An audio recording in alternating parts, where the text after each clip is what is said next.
بعدش ما رسیدیم اگر اشتباه نکنم به بازار مایبر. شما هم شاید بگوین اصلا خودش بلد نیست، در ما راهنمایی میکنه. بله، کاملا هم قسم یک گپ است. بخاطر از که من بلد نبودم، فقط و فقط که میرفتیم بر ما معرفی میکردن. خب حافظه است که تمامش یاد آدم نمیمونه. ما بعدش از اونجا گذشتیم و باز هم اومدیم نزدیکای بندها بود که دقیق نمیفهم کدام بند بود که ازش بسیار زود گذشتیم. اما قسم مسیر ما ادامه داشت و منظره ما قشنگ و قشنگتر شده میرفت.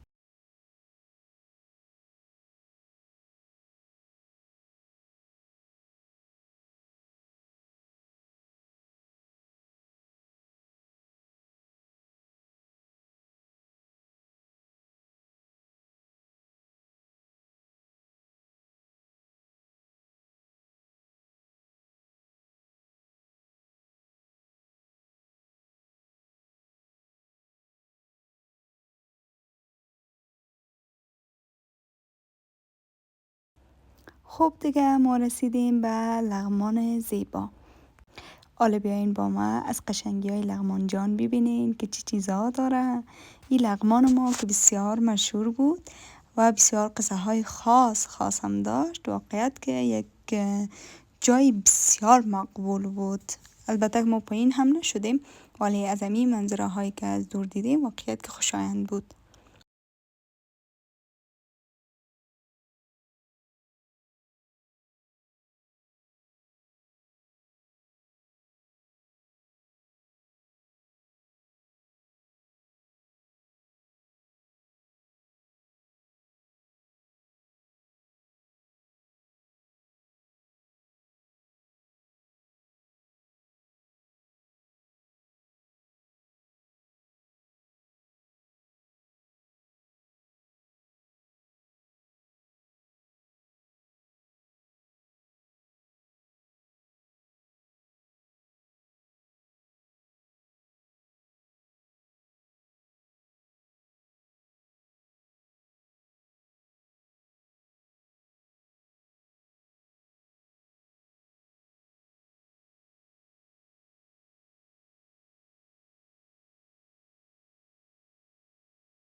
وقتی برام میگفتن اینجا همیشه بهار است، اصلا باورم نمیشد. میگفتم چطور ممکن است؟ ولی وقتی که دیدم خودم از نزدیک با چشمای خود، واقعیت گفتم معجزه های خداوند است.